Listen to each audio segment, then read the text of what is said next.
Hi, everybody. I'm Bill Whittle here with my friend and colleague Alfonso Rachel, and this is the Virtue Signal. And we found just from general feedback from members and from viewers on YouTube and so on, that people sometimes like these two-part shows. So we just did a show called Rich Man, Poor Man. So to continue the theme, and because we're running out of virtues, let's talk about the other half of that little rhyme, beggar, man, and thief.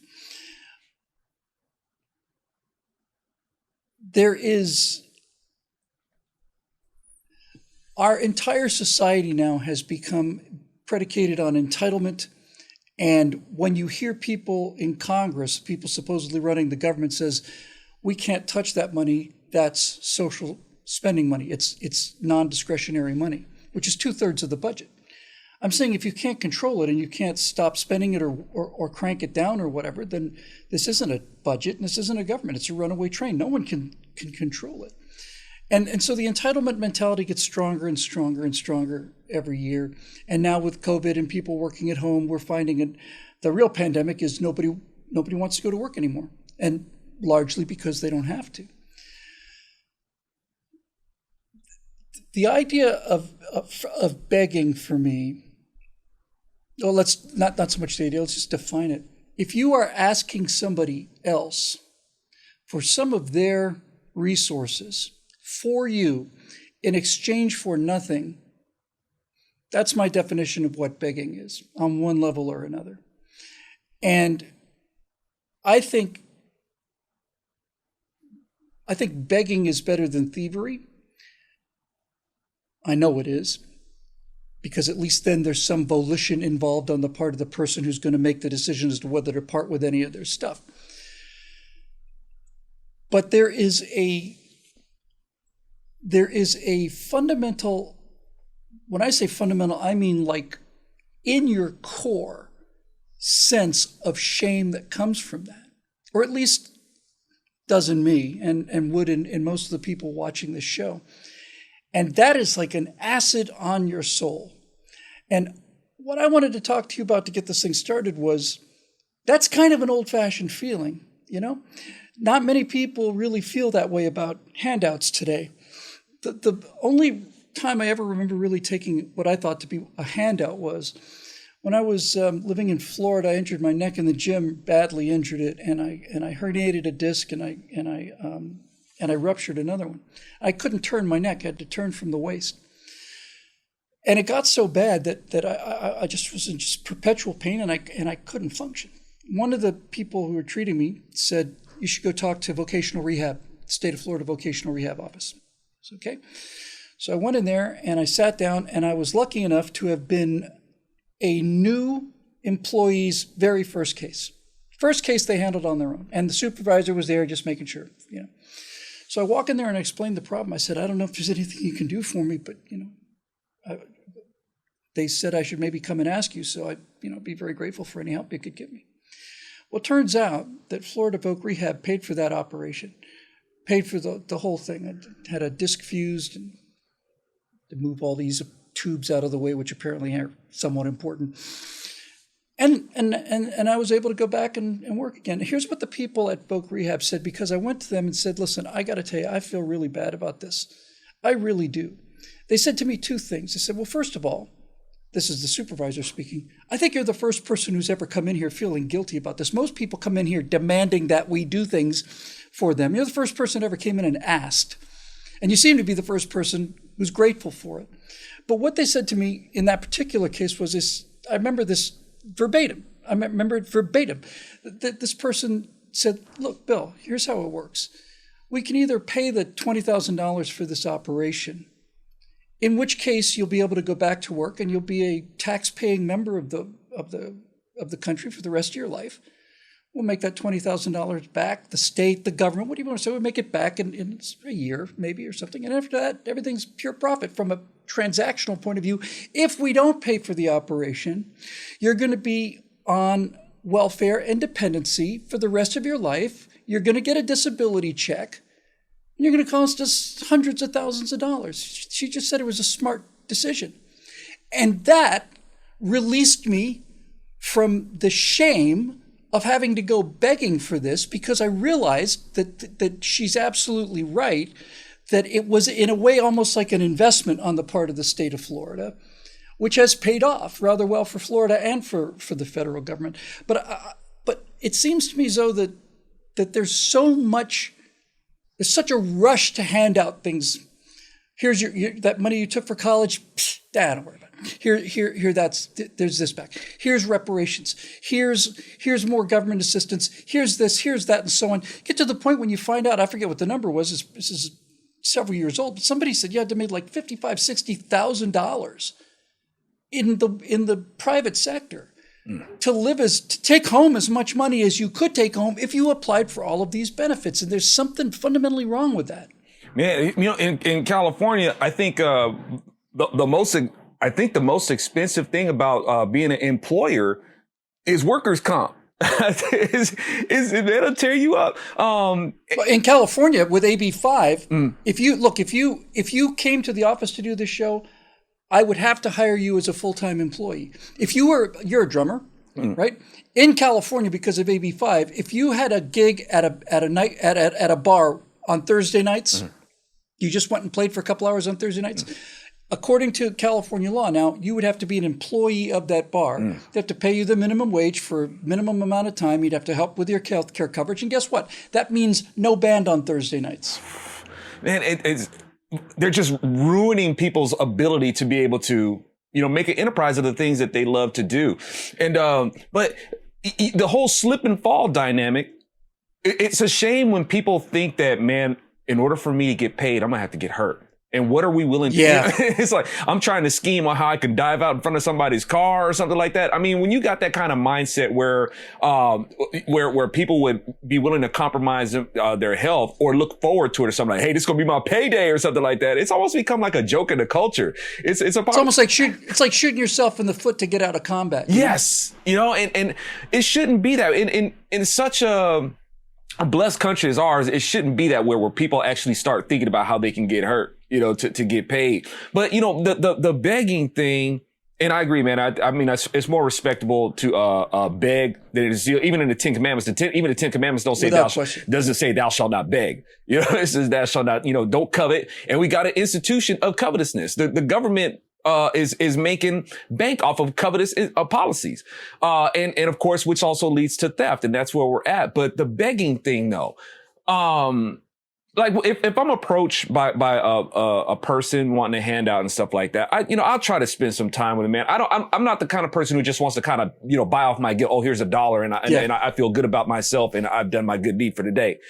I'll ask, man, when they say, you got any change? And I'll ask straight up, so what kind of change you looking for? They had no idea, did they, what kind of can of worms they were opening. Right. And they'll get one too. But, and sometimes it opens up a conversation, but sadly enough, man, sometimes, more often than not, they reveal things about themselves. Like I'll tell you about the last time I gave a handout, and he was a Marine and he asked me for, can I get $1? And, and so I went to, I went to go ahead, talk with him a little bit. And he starts justifying himself. And I just want you to know, man, I've never been to prison or anything like that. And I'm like, look, man, I make no judgments on whether you went to prison or not. It's like, some of the disciples, man, were in prison. It's like, we have prophets that were in prison and stuff like that. That doesn't mean that you're, it's not going to have any bearing on how I'm thinking about you. And I didn't ask. But he took that as a judgment against him. And it's like, okay. And then he went to priest, to show me his cross and I'm a believer and all that sort of stuff. If you're a believer, then you know where I'm coming from. Talked about how he was in the Corps and he was dishonorably discharged and stuff like that, how it was unfair. And in my mind, I'm thinking, okay, it seems that you have difficulty listening and following instruction. Now, I have respect up front for people who go in and join the Corps, but sometimes you might not need to be there. You're not following instructions that can make you a liability to other people, right? And in his pride, he gave me my dollar back. So, I was like, okay, I'll take it back. And then even after I was leaving, he says, hey, can I get that dollar? I'm like, no. Well, that worked out. Yeah, convenient, isn't it? Now, so it's like in one of those things where that pride, your pride is keeping you in your poverty. Your pride has gone, before your destruction, and you're destroying yourself. You got yourself kicked out of the core, and now here it is, you're begging for people. And I'll tell people straight up, it's like, look, man, I hate to see somebody begging from men. The only one worth begging from is the Lord himself. But you're out here begging from men. Let's talk about it. Let's get you out of this, man. Let's talk a little bit, because I hate to see people begging from men. Wow, man. That's really deep. And that's where virtually all the begging is, I'm usually pretty sympathetic to people. If you saw our show earlier show this week called Rich Man, Poor Man, I've been there and I know what a little help can do, especially if you're really hungry. But one of the things that seems to be becoming more and more endemic in our society today is the nature of people that are begging.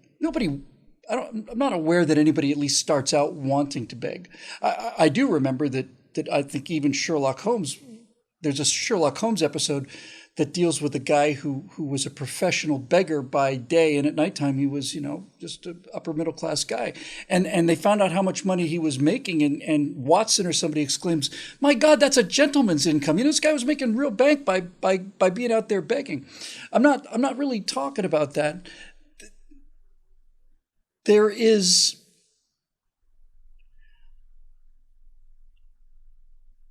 something fundamental about being ashamed of this that I think is exceedingly healthy, believe it or not. Certainly the greatest generation, my dad included, he's told me stories as well.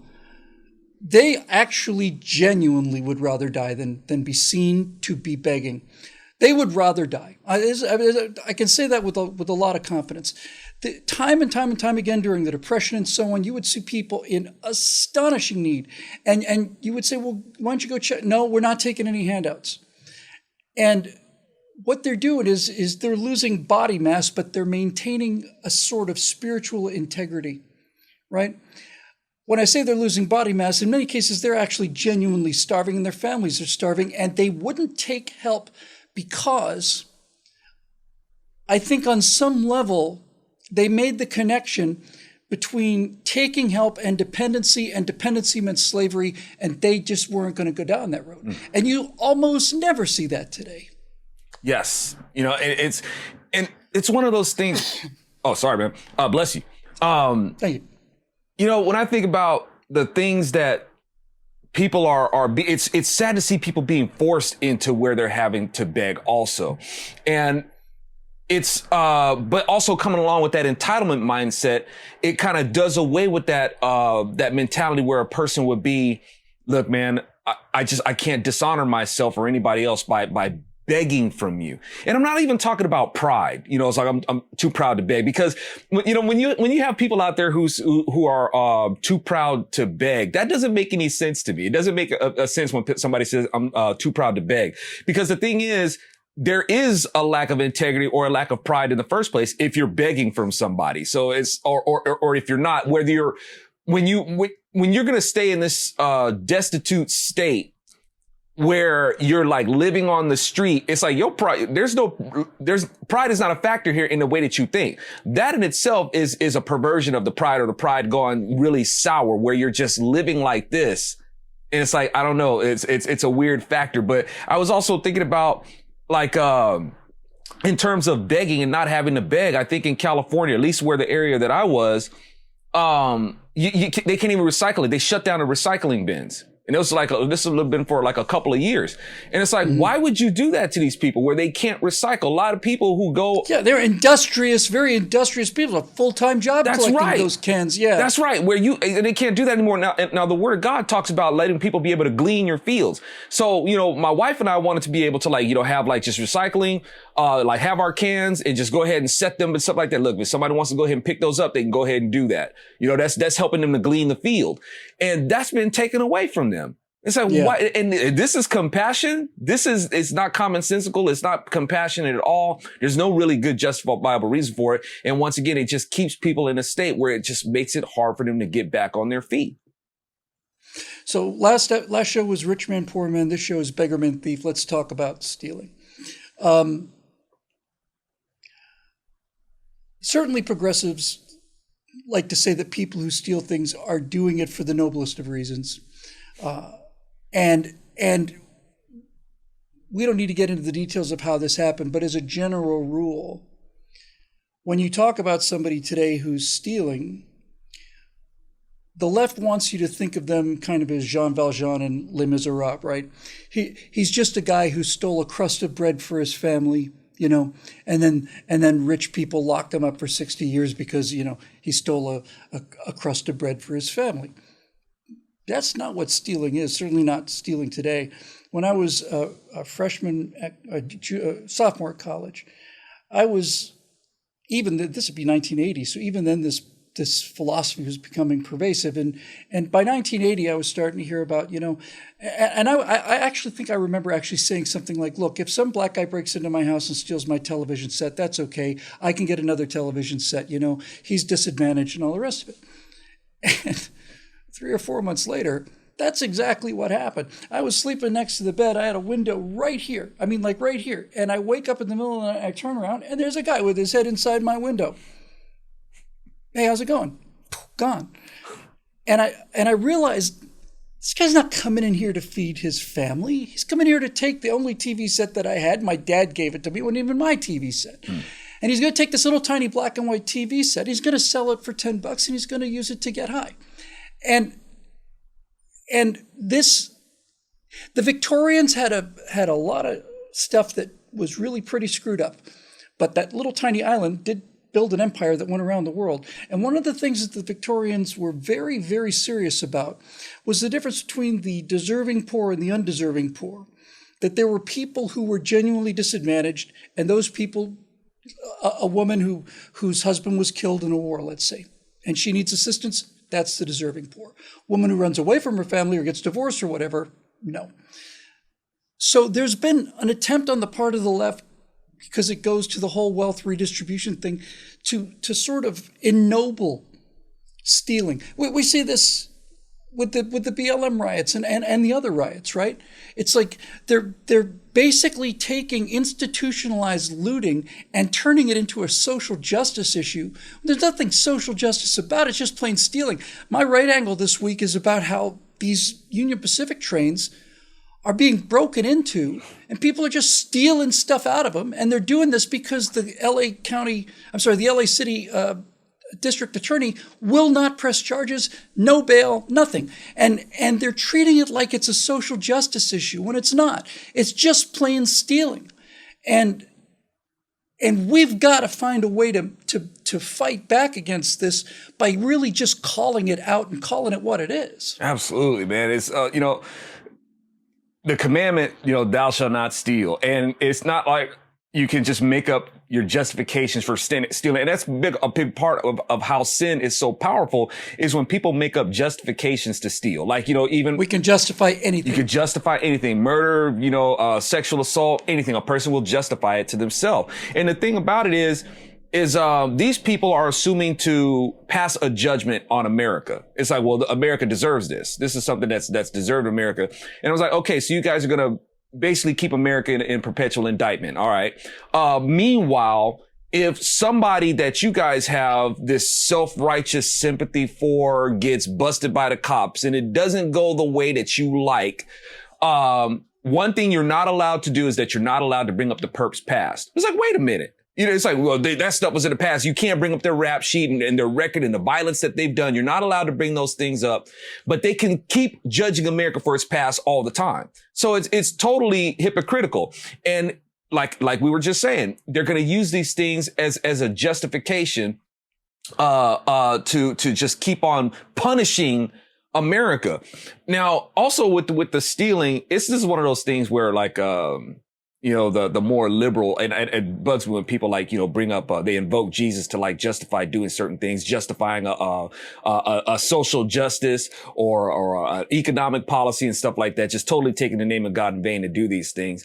And, when it comes to the stealing, or when people like they frown upon, let me put it like this. They'll frown upon the word of God when it comes to like stealing, because it'll say something to the effect, if a person steals from you, give them your tunic also. Right? As if you're supposed to help them steal from you. And it's like, okay, well, one, it's not a contradiction. It still has to square with the commandment to not steal. But the reason why the Lord is telling you, like, if somebody wants to rob you or steal from you, it's like, okay, well, here's my coat and here's my tunic too. You want my what? You want my credit cards and all that sort of stuff? That's not the Lord telling you that, hey, it's okay for this person to steal from you and you're rewarding them to do it. The reason why the Lord says that is because when a person is stealing from you, he's giving you an opportunity to study them. It's like, oh, what you want? You want my wallet? Oh, here you go. And what else can I give you? Right? Oh, you want the keys to my car? Whichever. One, you want to make sure that you value your life before them stealing from you. But two, you're studying that person. You're getting their eye color. You're getting their size. Right? You're getting all this information on them so you can take it to the authorities. You've got a good examination of this person. You're going to probably most likely get your stuff back. Right? But if you're going to try to handle it yourself, you probably end up getting killed. Right? You lose more than that. And chances are, in doing so, how far are you willing to take it? Beat this guy to death, for trying to take your stuff? Now you a murderer, so the Lord's actually protecting you. He's not trying to help you to reward somebody from stealing from you. He's just getting you to study them so you have information to take to the authorities. Yeah. And when we first talked about doing the show and I said I thought maybe we could call it the virtue signal, you said that's a great title because it reverses this whole dynamic, right? And I'll never forget you telling me that. But one of the things that Republicans and conservatives are so bad at is messaging morality. They just don't know how to do it. So just to wrap up this particular segment, while you were talking, I'd already known that stealing hurts poor neighborhoods, but I actually gave it a little more thought and I realized any kind of theft at any level hurts the poor. Mm-hmm. If you care about the poor, you need to start thinking about enforcing laws against burglary and armed robbery and theft. If you have the highest level stealing going on, Wall Street stealing, and some company takes a big loss, that means they're going to have to raise their prices. And that means that everybody's going to have to pay more, and the people who can afford to pay more the least are the poor. But it's generally much more localized and specific than that. There are neighborhoods that have such a high crime rate that stores will not go into them. And there are many, many cases. I saw this happen up in Mojave. I heard about it several years ago. I think they put in a Walmart there or something, had it there for a couple years. And they had to close it because the shoplifting was just out of control. So guess what? You have to drive an hour now instead of 5 minutes. And this idea that stealing is somehow reparations for the poor is the precise opposite of what actually happens. Most crime occurs in low-income neighborhoods, which means that the stuff that's actually being stolen is usually stolen from poor people who don't have a whole lot of stuff to steal. And when you start trying to justify things like breaking into these trains or saying, oh, well, they're owed to us, it's reparations or so on, it's not white millionaires that are paying for this. If the prices go up, they go up. You were talking about buying gas a little while ago when it might have been in the last show. I remember my dad asking me when I finally had a steady job as an editor, he said, what's the best part about having a steady paycheck, Bill? Because I hadn't had one for 30 years. I said, being able to fill up the car instead of having to buy gas $3 at a time, I just filled up the car in California. It was damn near $100. Now, I can feel that, but I can also pay it. But if this had happened to me 5, 10 years ago, 10, 15 years ago, not a chance. So this whole idea that thievery is okay if you're poor because it's a form of justice. That's what they're trying to do, obviously, with all of this. They're trying to say that either this individual or this group had been stolen from in the past, which may or may not be true, and therefore they have a license to steal in order to make things balanced. Doesn't work that way. The people who pay the biggest price for theft are the poorest people in the country. And they're the ones who these progressives are claiming to be acting in the interests of. Absolutely, man. It's the irony of it. Oh man, I could just imagine Rod Serling just trying to beat his way out of Cats, man. Come on, let me do some episodes on this because the irony is just so thick. You know, how these people, you know, once you start stealing, the measures that have to be put in place to try to prevent theft, or to, get some sort of restitution for theft and all that sort of stuff, man, it just affects the poor. And, you know, when you have this government that's, trying to claim that they're being champions for the poor while making everything so much more expensive, it cracks me up, man, when they're talking about we need to have more healthy food for everybody and people need to eat organic and stuff like that. Like, man, you don't care about you. Who can afford to eat organic? It's like, I'm looking at this food. This stuff is expensive. And the more you guys are charged, you're creating an environment where it's people are just cycling back to this again. This stuff is expensive. Now, what are people going to try to do to try to get fed or whichever, to try to make a buck for whatever reason? They're more motivated to steal now because everything's so much more expensive. And it's just funny, man, when I see, you know, armed security walking back and forth between places because of these policies, or especially walking back and forth in front of them weed shops. When people talk about being poor, it's like, yeah, but I noticed you got money to buy that weed and you can have money. Yeah, it's funny how that works, isn't it? Yeah. And you're going to have money to get them munchies. And I thought that's... And them and those $200 shoes. Yes. And I thought this stuff was supposed to make you calm and peaceful and stuff like that. Why do you need armed security in front of weed shops? So it's just, but like I said, between the culture and the policies that's being put in, there is just this promotion of this twisted mindset. And you're right. It keeps people in a state of one way or another stealing something. You know, our freedoms are being stolen as well as our money. You know, our integrity is being stolen. And unfortunately, in a lot of ways, just given away. Because they... Yeah, and our belief in things like justice and reason and logic and consequences is being stolen. It's being stolen. And but you're right, man, there has to be, and there is a way, you know, but that in itself, it takes that vision. It takes it takes that understanding and seeing the obvious method in which it's being done. There's an obvious method in which people are being lied to. The method itself is not the problem. It's how it's being used. And we need those tools. We need those and the support to use those tools to do the right thing, I would say. Two quick thoughts on stealing and begging, just to wrap this up. One of the most influential books I ever read was called The Corner. It was about a white journalist went into one of the worst neighborhoods in Baltimore and basically watched how drug dealers work and the consequences of all of this stuff. Spent a year with them. It became the basis of the Wire, the TV show, which was excellent. And one of the things that struck me the most about that was that these guys who were dealing drugs, who were essentially certainly criminals and in many cases just outright thieves, they would say things like, I'm not buying anything off brand. You know, I'm going to have $200 shoes even though I can't pay my rent. That's a kind of pride that comes as a reason. That's the kind of pride that drives an awful lot of evil stuff. I don't know. I just remember seeing this guy, and my baby's not going to have any off-brand clothes either. You know, it's like, you're not in a position to make that decision right now. Well, then we'll just go steal some more stuff. The other thing has to do with begging, and I'll just close by saying this: we probably could have a whole lot more members if I was better at raising members, but I'm not. And the reason I'm not is because no matter how hard I try, if I'm not physically giving something like a pair of shoes to people, I feel like a constant appeal to membership feels a bit like begging to me. And that is something I'm going to have to get over.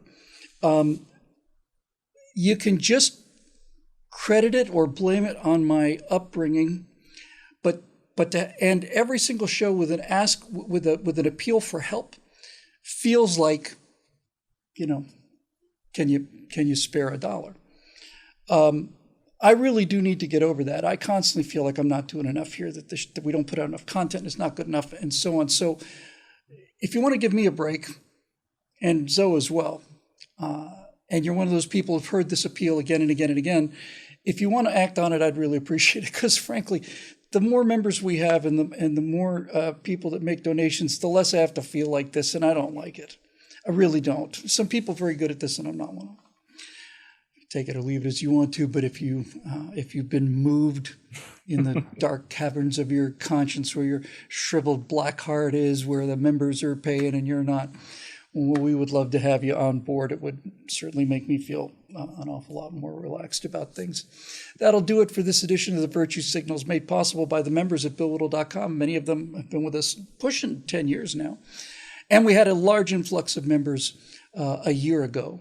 And that allowed us to bring our friend Alfonso Rachel back. And we've been teasing this forever, Zoe and I. It's entirely my fault.